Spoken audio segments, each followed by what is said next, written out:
Thank you, Deacon Alex.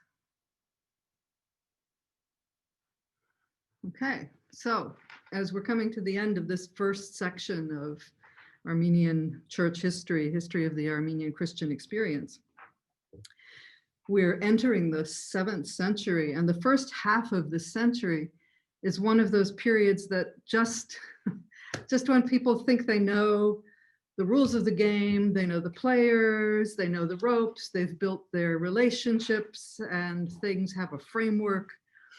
Just at that moment, it seems like fate, history, the hand of God takes the whole board and shakes it and rearranges it and then puts it down again with some quite random looking developments on it. There's a new game, there are new players, there are new rules, and there are new opportunities.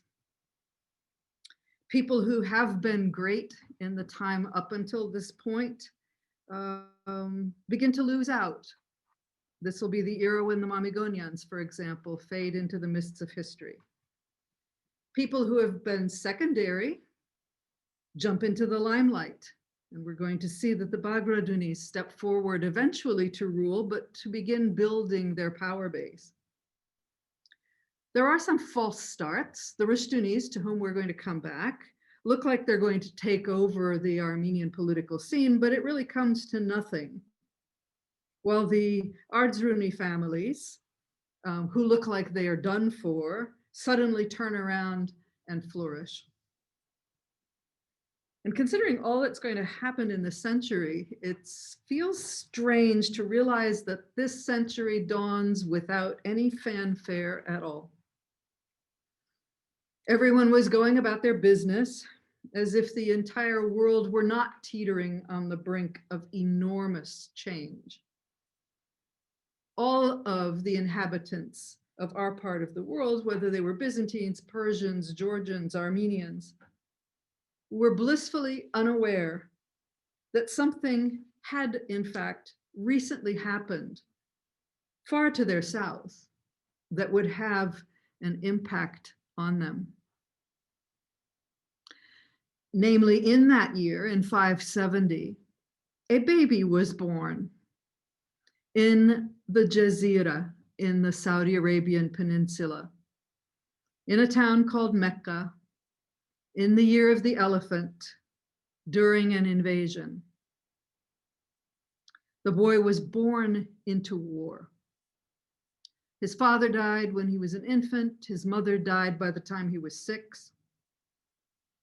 And as he grew up, his life contained many changes, coincidences. He was adopted. He eventually married a wealthy widow. He had a successful career. Suddenly, he received a calling as a prophet. And then posthumously, he became the founder of an empire that would rival anything that Rome, pagan or Christian, or Byzantium, or even Persia had achieved. Ironically, in the year of his birth, the Persian capital city, Ctesiphon, claimed the title proudly of being the world's largest city, taking away the crown of urban superiority from Byzantium. And it seemed that Persia, as you see here on the map, was secure in its world domination. If you look at this map, you see that it covers everything from the Caspian Sea. Oops, didn't want to do that. Everything from the Caspian Sea and beyond. You see out to the mountains. Everything over to the west of Lake Van, a strip of land all the way down the Saudi peninsula and across the Gulf, Yemen. It's a massive territory that the Persians control. And you can see within its expanse, as provinces, are the names of places that we know well. Armenia, Media, Albania, Iberia, and so on. And in the first quarter of this century, the long arm of the Persian military reached out to take Egypt, which you can see there with the stripes, and a significant swath of land in the Byzantine territories, and what's now Israel, Lebanon, Syria, parts of what's now Turkey. So it looks like this is the empire of all empires. And yet by the century's halfway mark, Persia will be gone, wiped off the map in a way by its own success. Persia was stretched thin by its vast expanse. It was financially and militarily stressed by its long standoff with the Byzantines, especially under Emperor Heraclius, who we'll be talking about shortly. And so the world's superpower was swept off the stage of history like a dilapidated toy. In the course of a few months, it was gone. Releasing all of these territories into a free-for-all as everyone is trying to assess and, if possible, to benefit from this massive change in the balance of world power. There is, in fact, no longer a balance of world power. And it's quite amazing to realize that, in fact, this conquest of most of the known world was accomplished in the space of around 30 years.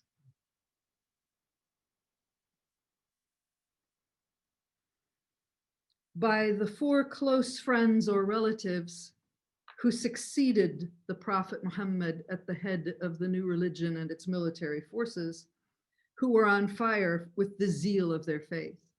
As you can see, it begins at the top left with Muhammad's father-in-law, Abu Bakr, one of his first converts. Reigns only for 2 years, nonetheless accomplished quite a lot. Followed by Omar, reigning a decade, Othman, a little over a decade, and finally Ali with a short reign of about 5 years. It's absolutely remarkable that in that amount of time, the world was utterly and completely and more or less permanently redrawn. And this map shows the unstoppable course of Islam in its expansion.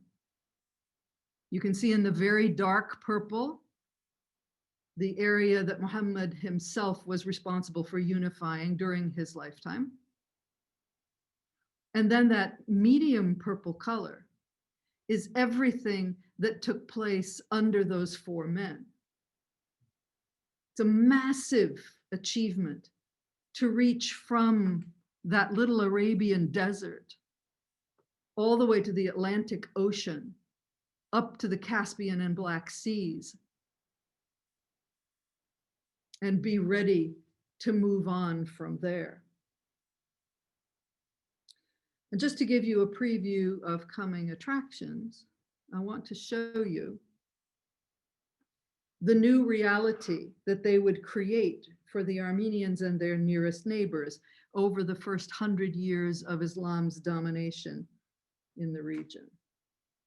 And I don't need to remind you that the Islamic domination in the region will go on until it's interrupted briefly by the formation of the Bagratid Kingdom in the 9th century, and after the devolution of that kingdom and its Ardzrunid rival. Islamic domination resumed and remains in force over most of the same region until today, lasting a millennium plus so far. Islamic domination in all its various forms and iterations has certainly been one of the world's most potent and enduring political forces, and certainly in this region. So you can see there are 4 Roman numerals here. We have this whole area is called Armenia. You have Armenia 1, Armenia 2, Armenia 3, and Armenia 4. Armenia 1 contains everything out to the Caspian Sea. Armenia too reaches far up into Georgian territory. Now you can see as soon as we say that there are the seeds of some future situations being sown here. Armenia III is the heartland of the Armenian nobility, and Armenia IV is what had been Byzantine Armenia, stronghold of the Mamikonians and people who shared their points of view. This is a very large Armenia. To go together with this map, let me also show you the actors in this time period. And usually, the number of people who are involved in any one entity in a century will tell you roughly how stable the situation is. So Byzantium, not bad until you get toward the end of the century. Things are fairly stable. You start out with a short-ish reign with Phocas. I wish I could tell you more about that, but we don't have time for everything. Then you have Heraclius for 30 years. A little hiccup in the middle of the century where you have two emperors in the same year, 641. And then things kind of move back to stability under Constans II, Constantine IV, and Justinian II. Okay, in Persia, you can see what happens. 579 to 590 is a short reign. 590 to 628 is longer, but then in the middle, 628 to 630, 631 to 651, you have three. And after that, there's no one. The end of the Persian state comes in 651. It ceases to be a player. And we can take that column out of the chart from now on. The Muslim Caliphate. The names of the first four men that we saw, Abu Bakr, Omar, Uthman, Ali ibn Abi Talib, those constitute the first expansion of Islam. After that, we see a slight problem.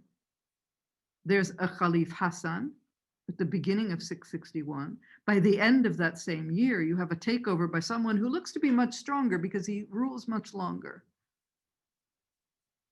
A good moment in the history of the Caliphate, at least from its own point of view.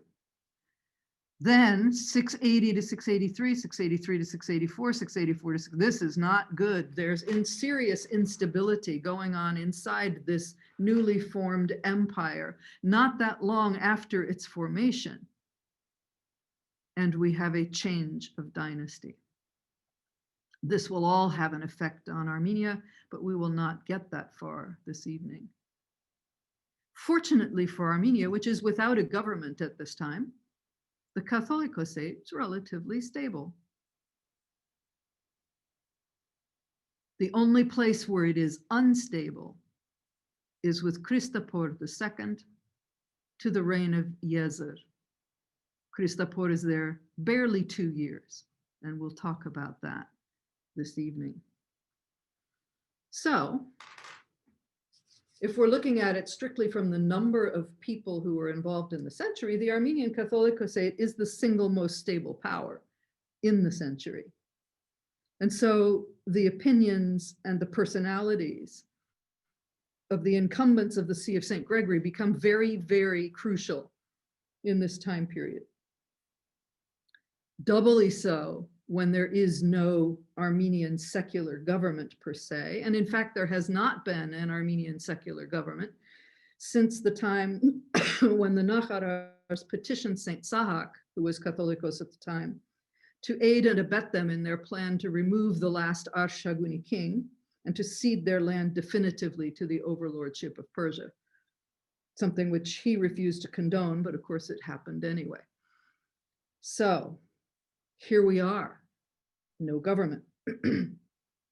Okay, back to the unfolding of the century. As we already started talking about last time, the divorce between the Armenian church and the Georgian is going to occupy the first decade of the 7th century. After 3 years with Vertanes as locum tenens, the man who oversaw the correspondence with the Georgian Catholicos that got more and more testy as time went on. After 3 years of his locum tenency, finally, the Catholicosal election was held. And the winner was Bishop Abraham of a place called Arbatank. He was the bishop of Rushtunik, province south of Lake Van. We'll see more about it later. And being an insightful man, he was not happy with his own election. He was, in fact, unwilling to accept his election. When they announced that he had received the majority of the vote, he was like, there must be some mistake. Oh, no, even if there is no mistake, this is not something that I want.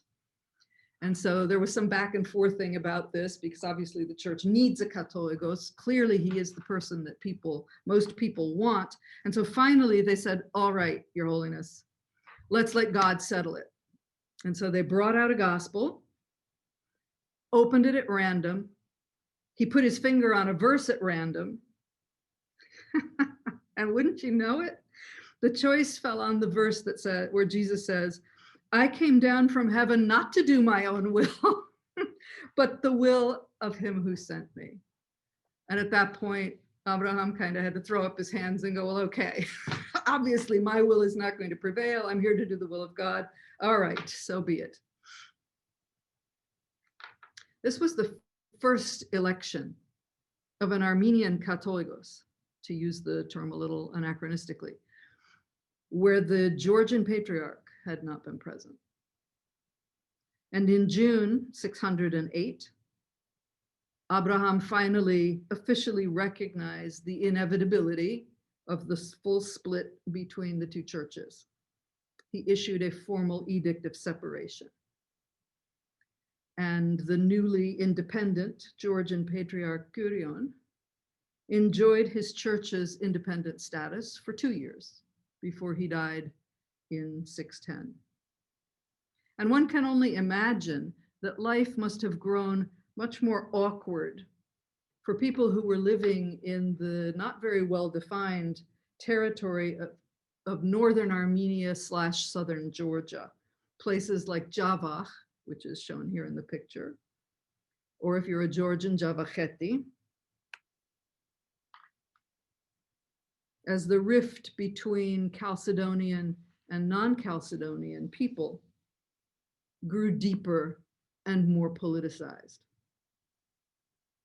And it's interesting that in this same year, 610, when the divorce of the Georgian and Armenian churches is finalized, the Prophet Muhammad, at the age of 40, had his first revelation of the Quran and was named as prophet by the angel Gabriel in a great vision that changed his life, certainly, and also the life of the world. But be that as it may, that's happening somewhere else. Everyone in the Armenian region, Armenian Byzantine region, was very worried about this growing Chalcedonian, non-Chalcedonian tension. And so Catholicos Abraham's successor, Gomidas, took the throne in a time when there were serious attempts being made to bridge this gap between the two groups, which is becoming more and more bitter and more polemicized and more politicized. And so in Byzantium, the Patriarch Sergius, who was very interested in reconciliation and in mending fences, came up with a compromise idea. He said that rather than saying Christ is one, or rather than saying that Christ is two in one, why don't we say that the natures in Christ share one energy, that there is one thing that motivates them and makes them work as a whole. And from the Greek word for will, this compromise became known as monothelitism, one willness. And it was warmly supported by the Emperor Heraclius. Again, we'll be talking about him more in a minute. So kind of knowing about these things that are going on, Gomidas Katolikos beefed up the cohort of Armenian Vartabeds who were being trained to deal with Christological debates in the kind of technical vocabulary that was required in ecumenical circles. On the other hand, the Katolikos also reinforced the Armenian preferred position in all things like this of neutrality regarding all of the political kind of jockeying for power that was the Christological debates had become a vehicle for. So Komitas announced that when it came to church authority, the ultimate authority for the Armenians is Jerusalem, which had no particular agenda politically or power at the time. For him, for the Armenian church, he said that outweighs all the rest. And no one can really argue with the statement that the city where Christ died and rose should have preeminence in matters having to do with the Church of Christ. And it gave the Armenians a way out of siding with one or another party in these arguments that they didn't always feel were relevant to their immediate needs. After all, parties, whatever they are here today and gone tomorrow. Whereas the importance of Jerusalem will bring Christians together for as long as Christianity endures. Komitas was a model Catholicos in other ways too. He spent the first years of his career as the sacristan of the very modest shrine to Saint Hripsime, which if you've gone there, you can see the open excavations and kind of the floor plan of that very small church behind the present building. So having been sacristan of that church and knowing the importance of Hripsime to the foundation of Armenian Christianity, Gomidas built for her a proper church. And he built it wonderfully. It's has sustained remarkably little damage over the last 1500 years. He also restored Echmiadzin. He built another church in Ervine. He managed the complicated business of the church day to day. No one had any complaints about him and his Catholicosal reign. One of his contemporaries, and the man who was widely presumed to be his successor when he should die, was Bishop Hovhannes, Bishop Hovhan, of the monastery of the Cypresses, Mairi Vanetsi. And it's very significant that this guy was considered a patristic authority, even while he was still alive. He had that much influence on people's thought.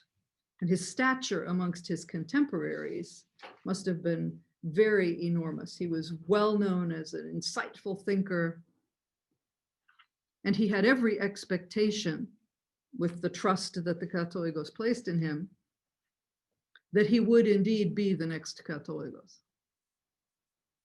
However, upon Komitas's death, in the next election, he was passed over. Instead of Hovhan the great intellectual,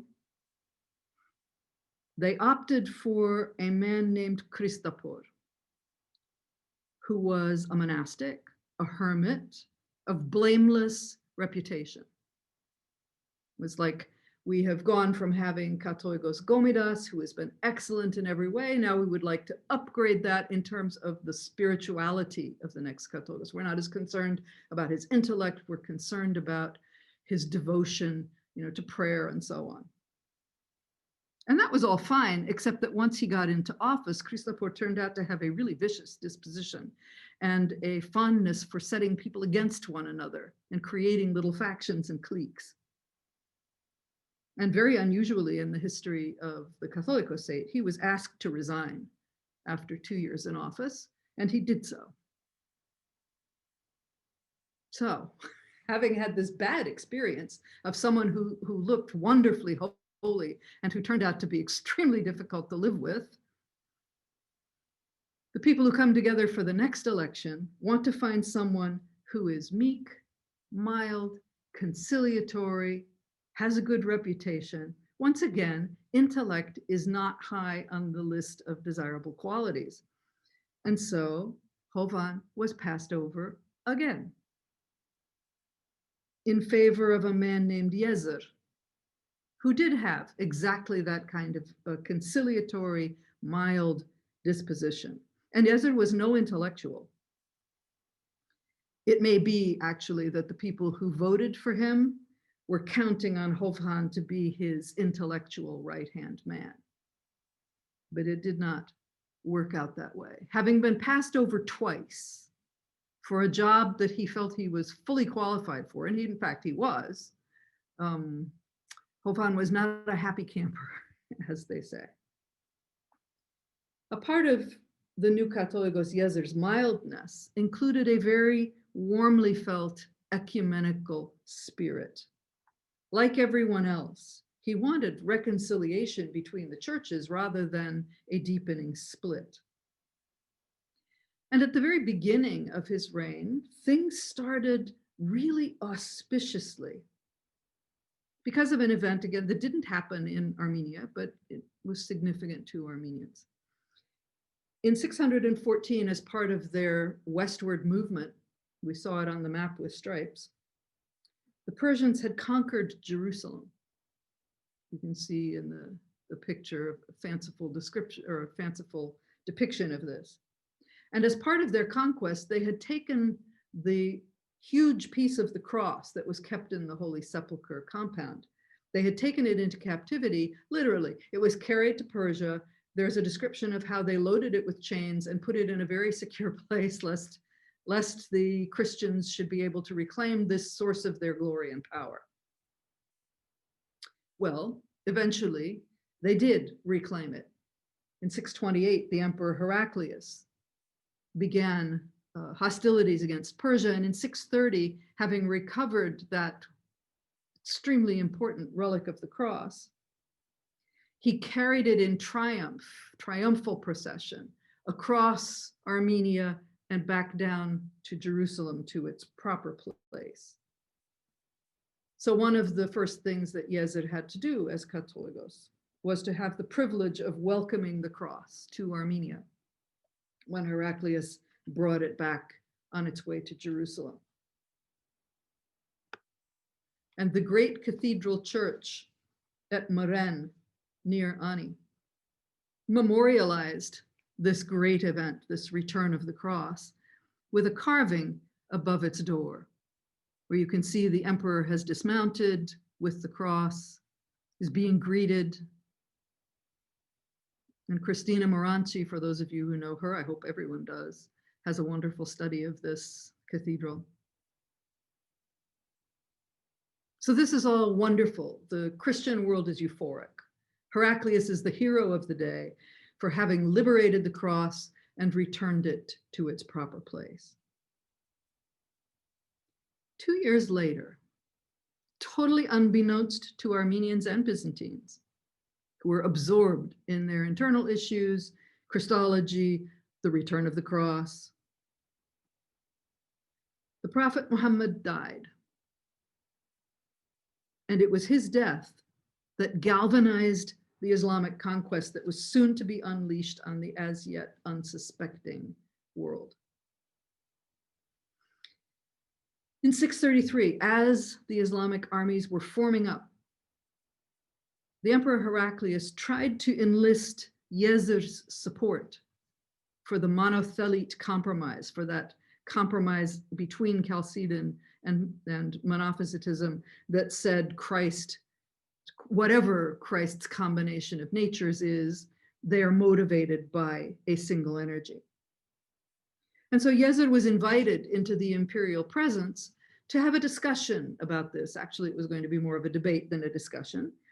And oddly enough, he was unable to find a reputable Vartabed who would agree to go with him to these discussions. Ervine, who should have been the one going with him, refused. And yeah, even great people can hold grudges to the detriment of what's happening in the larger world.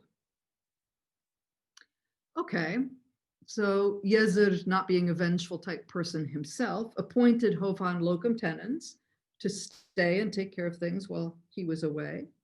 And he went off to Garin, aka Theodosiopolis, aka Erzurum, in order to face these Christological debates with the assistance of a much lesser Vartabed named Methuselah.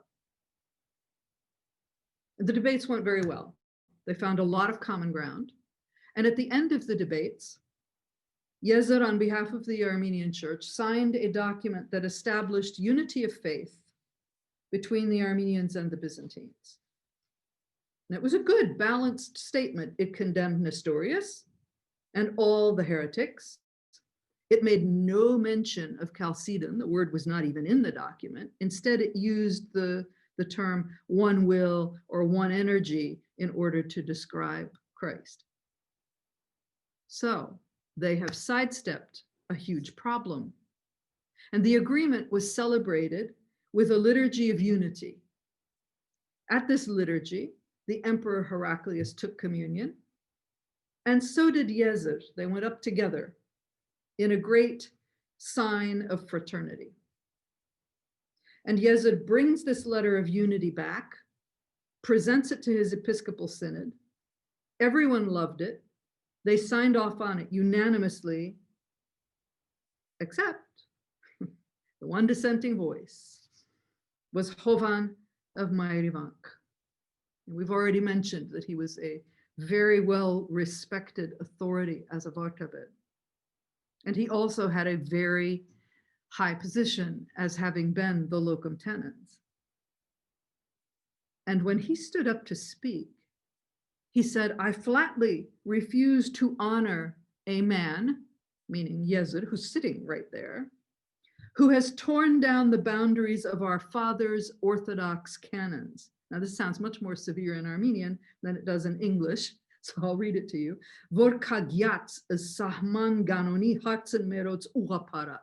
In other words, he's accusing Yezer of making the Armenian church no longer Orthodox. And Yezer is sitting there flummoxed and devastated at hearing this about himself. And so there's an interview. He's a mild-mannered man, so he calls Hovhan for a private interview over this. And as Katolikos, he rebukes Hovhan for his arrogance and for his bad manners.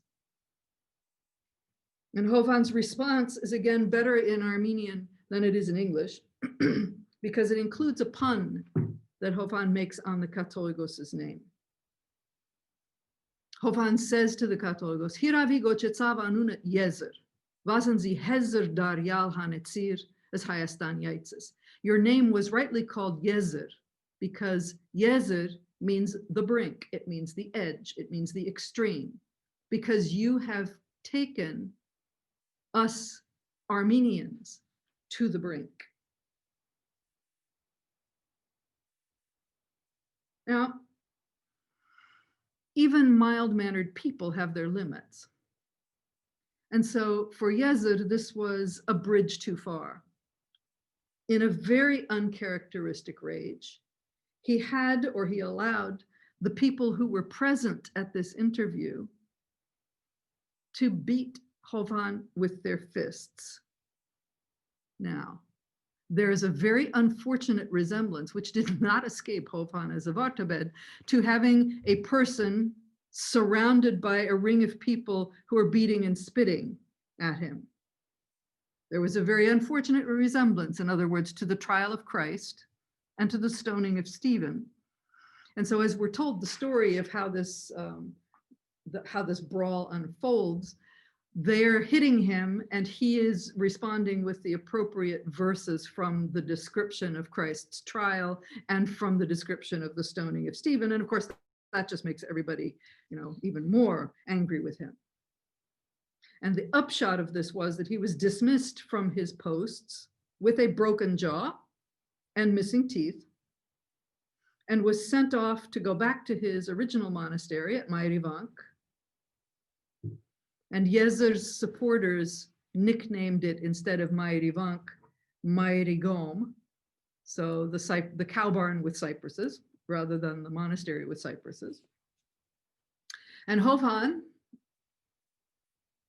being by now righteously sure of himself, adopted the name Mayra Gometsi as a badge of honor, and is called by it, in fact, more frequently than he is by his real name. In other words, he continued his campaign against Yezid. And so the Katolicos ordered him sent farther away, up to a place called Gatman on the Georgian border, where he devoted himself to writing. And it's one of those strange coincidences in history that as Hovhan and his books are trundling northwards in a cart, the armies of Islam are also advancing north. The Persian Empire had just finished a civil war that seriously jeopardized its centrality of power and that made it much more vulnerable. They had also had their first skirmishes with the Muslims. 634, the Muslims annihilated a small Byzantine army that failed to take them seriously. 635, they took Damascus, the capital city of the East. 636, Heraclius, taking them a bit more seriously, sent a big army to push them back from Antioch to the Yarmouk River, where in a vicious sandstorm, unpredictable sandstorm, the Byzantines were annihilated by a young Muslim general named Khalid. In 636, then, at this river, the Byzantine army was finished off. According to, this is funny, according to Eutychius, who was the Patriarch of Alexandria at the time, writing about this in a little Arabic history, Heraclius's general at this debacle, a man named Vahan, oh, wonder who he was, who he belonged to, having been defeated by the Arabs, was afraid to go back to Byzantium. And so instead, he fled to Sinai, where he became a monk, taking the name Anastasius and sort of disappearing from history before he could have his head whacked off. 638, Jerusalem falls to Islam. 642, there begins a long, protracted struggle between the Arabs and the Byzantines. 651, the Persian Empire, after 14 years of skirmishes, is gone. And as we know, Islam will sweep on to within 150 miles of Paris before it's turned back. When Heraclius died in 641, having seriously miscalculated the abilities of the Muslim armies, monothelitism also died. His compromise that was the basis of the agreement between Katolicos Yezid and the Byzantine state. And in that same year, Yezid himself also died. So the question becomes, okay, do we or do we not have a unity of faith anymore with the Byzantines? And as this question is being contemplated by both Armenians and Byzantines, the Muslims were deciding on a full invasion of Persia as the best way to conquer significant territory quickly. While they are preparing for this great assault that will put an end to the Persian Empire, an Armenian Chalcedonian priest named David was sent to ask the Armenians at their new Catholicosate if they would please clarify their position on the unity of the Byzantine and Armenian churches now that Heraclius is gone. And the new Catholicos, Nerses III, and a council of bishops finally met. They entertained David for a while, finally met in 648 in order to discuss this matter. They were dragging their feet intentionally because nobody wants to say to the emperor, we no longer want your friendship. On the other hand, they no longer really do want the friendship. So it's a tough decision. And eventually this council of bishops drafted a very neutral response in which they stopped short of endorsing Chalcedon, but they also tried to show that really what the Armenian church teaches is not that different. So let's not make a big deal about it. But even that might not be sufficiently neutral. So they took care to send this letter in such a way that it would be known that they had sent it, but it would go by the slowest possible route to Byzantium. And having sent it off, knowing that it would be quite a long time before it was received, Nerses spent his time rebuilding the St. Sarkis church in Ervine. He loved building. This was his thing. Rebuilding the old church at Horvirap. It's since been rebuilt again. This is not his building. And he spent his time on his pride and joy, the Church of the Angels, Zvartnots, which was the finishing touch on the whole complex of churches in Etchmiadzin. And if you've ever been there, you know how impressive it is. If you've studied it, you know what a remarkable intercultural monument it is. And by these kinds of activities, he earned himself the nickname by which we still know him, Nerses Shinoch, Nerses the builder. But he was also starting to be worried about Islam, starting to be concerned by the rumors and the news that he was hearing from other parts of Armenia and from the Persian world. He also was hearing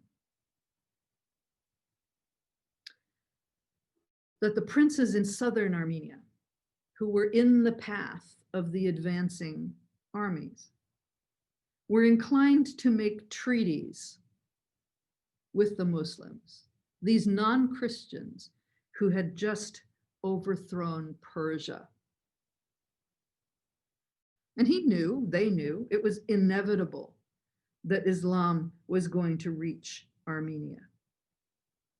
And when you look at the map, you can see where it was that they would enter. They're going to come in from the area around Lake Van, most likely. And in fact, they came in a three-pronged entrance into Armenia. And they're going to come and then withdraw, come and then withdraw, because Armenia is difficult territory, especially for people who are from the Saudi Peninsula. And the climate is not all that congenial to them either. So there's only really a short window in which you could send troops into Armenia, not so much to conquer it, but to explore it and to see where the weak points are, where the strong points are. Is it worth pursuing this? Is it not worth pursuing this? And in fact, Arab historians don't say very much about this process. The Arabs are going to spend about 14 years off and on investigating Armenia and the Caucasus. They had multiple conquests that were underway at the same time. They had a lot of land to digest into their empire. They had to consolidate what they had already acquired. And Armenia was really kind of on the fringe of their concerns.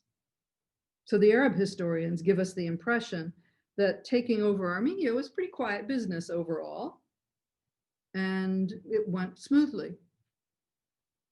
And maybe that was partly true, because Armenians had, as we saw, served in the Byzantine army at Yarmouk. And they had been serving also in the Persian army in the last battle against Islam. They had seen the Arabs in action. They knew their prowess, they knew their dedication, they knew something about their tactics. And these people who had already had experience of Islam as a fighting force were also aware that the Arabs gave relatively generous terms, treaties, to cities that surrendered to them voluntarily. If you resisted them, not so much. If you expressed a willingness to come under the yoke of their obedience, they would treat you quite well. But these Arab writers are writing a century or more after the events, and according to Armenians who were living at the time, we have a history by Bishop Sebeos, we have a history by Hovhan Mamigonian, at least putatively, and then we have the 8th century history of Revon. So these are all close to the time of the things that are happening. According to the Armenian point of view, this process was not easy at all. They mention the destruction of specific monasteries, specific cities that resisted the Arabs coming in, and so on. So depending on your point of view, whether you're someone who has had military experience of them, whether you were someone who has lost your monastery to them, there is not going to be a unified Armenian policy on whether to accept or oppose being taken over by Islam. And there were several noble families whose eventual decision in how to react to the Arab invasion is going to be very, very important to setting up for the future, for the second half of the 7th century and the 8th. And several of these families, I'm sure, are familiar to you. And it's the rivalries between them that are going to mark the rest of the century. It's very important to see what are they trying to do and where are they trying to do it. And I couldn't find a good map that has all of them on it together. So I'm going to ask you to keep your eye on Lake Van, which is going to be common to all of these maps. So you see, for the Mamigonian house, Lake Van is the southeast edge of its territory. And the provinces that either originally belonged to or were added to the Mamigonian territories as they tried to expand their landed base are all right along what would have been the border with the Byzantine state. Some of it, as you can see on the far left, Yegeriats, is actually in the regular Byzantine territory. It's in Cappadocia. So it's not at all surprising that after the downfall of the Arshakuni kings, it's the Mamigonians who have the best claim to replace them in terms of power positions. The Mamigonians were married into the royal family. They claimed royal blood of their own. Their family history made them offshoots of the royal house of a place called Jenastan, which is probably somewhere east of the Caucasus or east of the Caspian Sea. But because of the location of their land and because of their background, after all, Vahan and Vartan come from this family, staunch Christians, it was very clear that no matter what happens, the Mamigonians are going to link their fortunes with those of the Christian Byzantine Empire. They are not going to want to have dealings with the Arabs, with the non-Christian power that's coming into the region.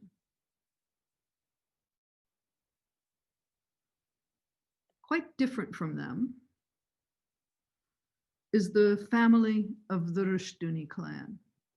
And you can see Lake Van again. So their land is north and east of the lake, and some of it extends out almost as far as the Lake Urmia. Their actual part of this territory that's later going to become much larger and become the Argeronid state, this area here controls the road into Armenia, into the highlands, into Armenia proper. And so the clan that ran Rushtunik was very influential at this time. And the head of their clan, Theodoros, was commander-in-chief of the Armenian army. And he had been named the governor of what had been Byzantine Armenia. On the other hand, because his lands are adjacent to the road into Armenia, to the Bitlis Pass, which is one of the two entrances into the Armenian highland from the south, he was on the front lines of this Muslim invasion or invasions into Armenia. His family seat was on the island of Akhtamar, but his family history was not especially brilliant. He couldn't claim royal blood from anywhere. And ultimately, he has the most to gain potentially from the arrival of the Arabs in the region. And so unlike the Mamigonians in their reliance on the traditional Christian alliance of Byzantium, Theodoros Rushduni and his clan throw their lot in with the Arabs, choosing an alliance with them over an alliance with the Christian power to the west. And the Ardzruni after him would do the same. Okay, so we have two groups around Lake Van. The most serious challenge to the Mamigonians came from the Bagratuni clan, who had also served under the Arshakuni kings in the position that was known as the father of the king or the coronat. They were the person who was trusted to place the crown on the head of the king and afterwards became one of his chief advisors. And if you look at their lands in the kind of medium green, you can see where they begin. They have lands that are right near the border with the Byzantines. They're north of Lake Van. So they have some connection to the west. They have almost no connection to the south.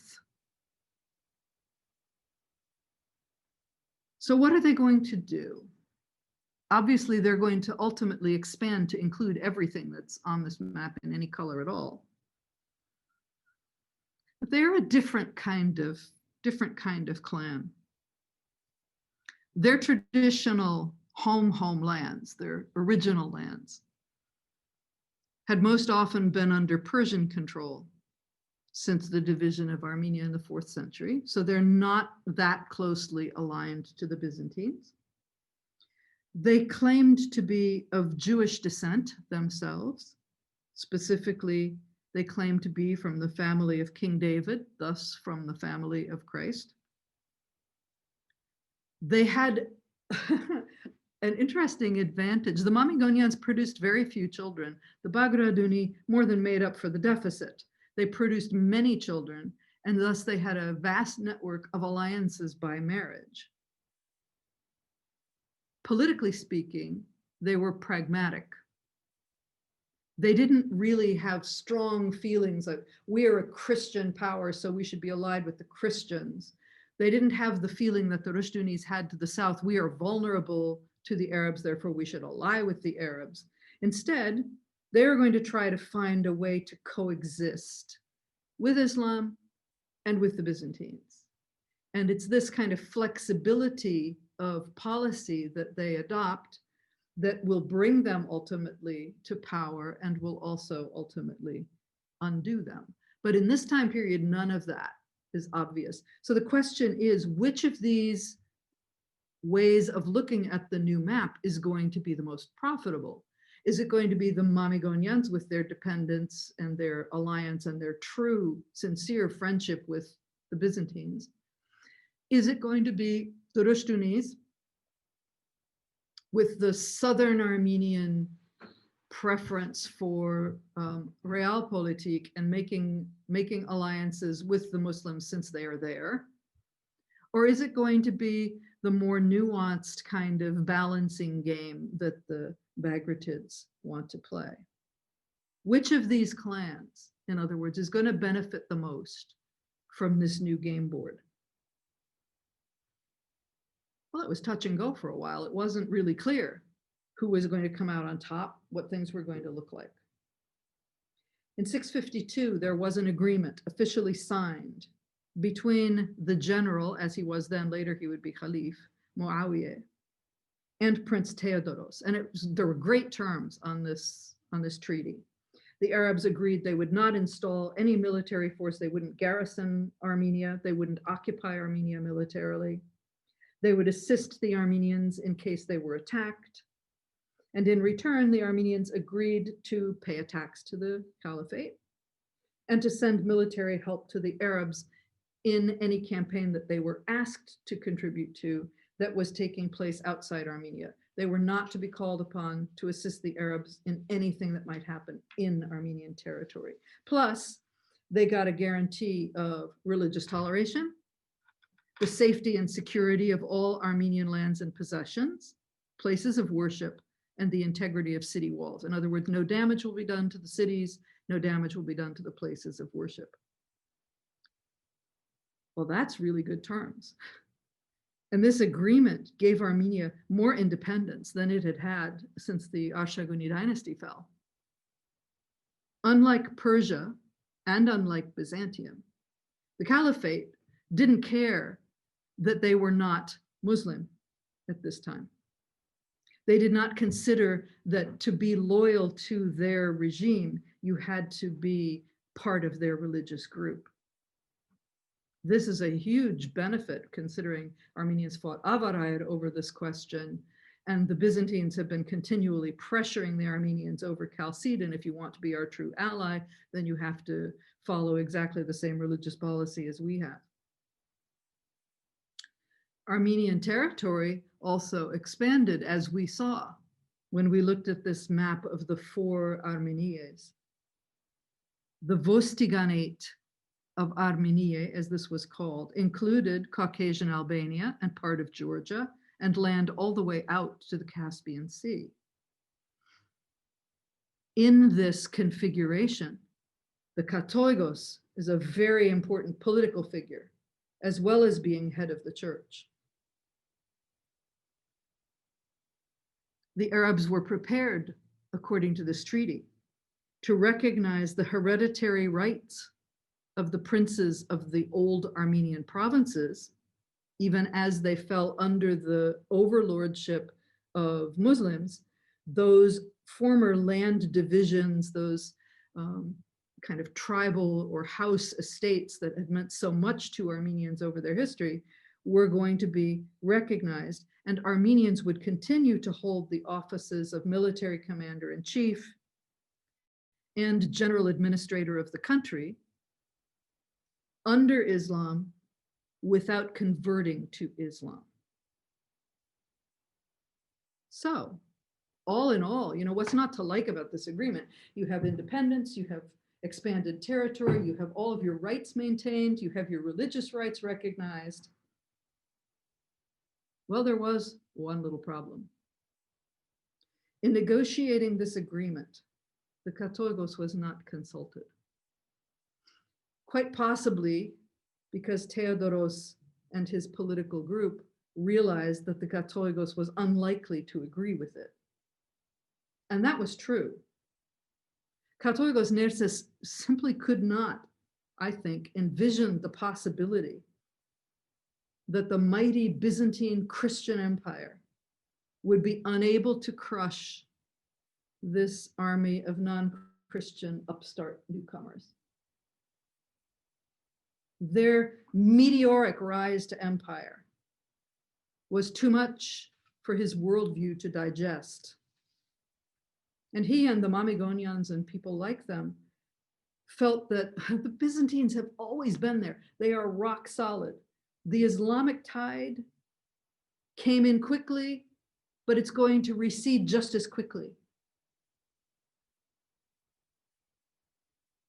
They were not right about that. One of the reasons why the Islamic takeover had been so easy, relatively speaking, is given to us by a Syriac writer from this time. And he spoke for much of the East when he said,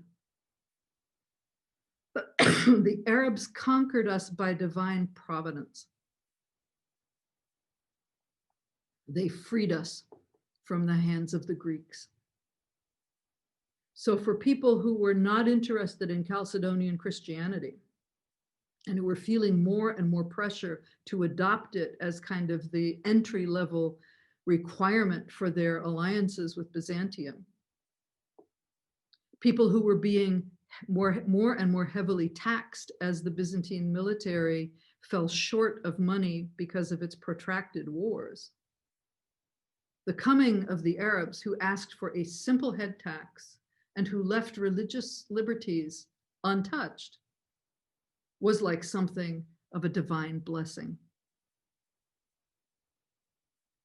The Katoigos was not on board with this reality.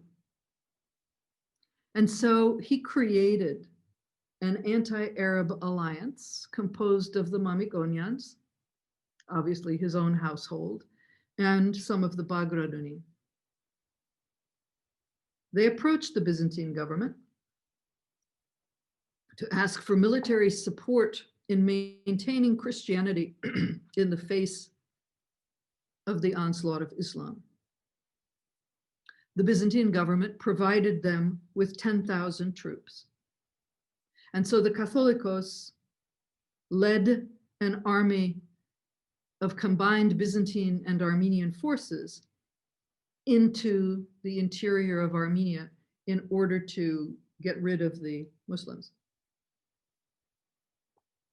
That's very interesting. According to the terms of that treaty that was made with Theodorus Rushtuni, no Arab troops were garrisoned in Armenia.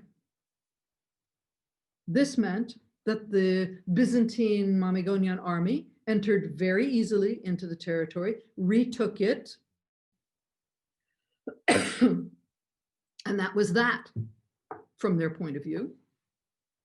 There was a celebratory victory Badarak, at which Katoigos Nerses took communion from a Chalcedonian bishop, together with all of his entourage and the emperor in person. Nobody at any part of this event mentioned the word Chalcedon. But once the Katoigos, the head of the Armenian church, takes communion from a Chalcedonian bishop, you don't need to mention the word anymore. He is given a graphic sign of the de facto submission of the Armenian church to the Byzantine church. Okay, that's all fine, I suppose. Or it would have been, but there was one bishop at this celebratory Badarak who just before communion, just when he would have had to line up to go and receive communion from the celebrating bishop, left his seat and kind of melted away into the crowd, hoping that nobody would notice, they would think he had gone to the loo or something, and he wouldn't have to come back. However, the Byzantine protocol people noticed. And they reported to the emperor that he had gone out and he had not in fact returned, nor had he taken communion. So the emperor called him in a friendly way and said, we noticed that you didn't come up for communion. Are you okay? Is everything all right? And the bishop said, well, actually, no, not everything is all right. He said, just a year ago or so, Katoigos Nerses convened a synod in Ervine to draft a response concerning the Council of Chalcedon. And the Council of Chalcedon was not affirmed.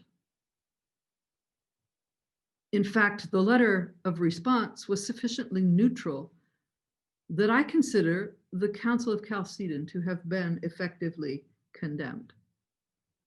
Therefore, I did not feel easy in my conscience taking communion from a Chalcedonian bishop. Oh dear, that's very embarrassing for the Katoigos, who has just done that, has just taken communion from a Chalcedonian bishop, but to have it revealed that his very neutral letter was understood by other bishops as being a negation of Chalcedon, and that had not been conveyed to the imperial authorities properly. The emperor said, thank you very much to the bishop, and called the Katoigos and said, I'm going to be returning to Constantinople, and I expect you to come with me, because I have found that I can no longer trust your holiness. I would rather have you with me. And Nerses is like, oh, no, I don't know. So, what are you going to say on the spur of the moment with that? In any case, Nerses was allowed not to go all the way to Constantinople, but to settle in his home province of Dyke, near the Byzantine border. And he left the business of running the church to his assistant and later his successor, a Bishop Anastas. Meanwhile, also according to the treaty, since the Armenians have been attacked by the Byzantines, the Muslims honored the clause of the treaty that said that they would support their allies. They came into the country, removed the Byzantine garrison from the country, and sent them home. Islam had returned to Armenia. The Katolikos was not able to stop its entrance. Not that he was totally out of commission. When Prince Theodoros Rushduni died in Damascus, Katolikos Nerses was able to succeed in having a Mamigonian named to succeed him as the head of the military. The Mamigonian prince immediately signed a treaty with the Byzantines. In retaliation, the Arabs killed 1,775 Armenian hostages. So, as long as you play nice, as long as you keep the treaty, as long as you do what you're supposed to do, Islam is good to you in this time period. If you don't, if you play games, if you play footsie with the Byzantines, the niceness stops. And because the Mamigonian prince had signed this most unwise treaty with the Byzantines, nearly 2,000 of Armenia's upper class men lost their lives.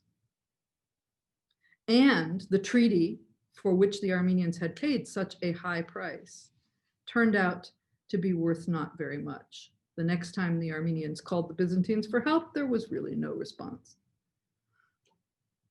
And so at the end of his life, Katolikos Nerses finally became reconciled to the idea of Arab rule.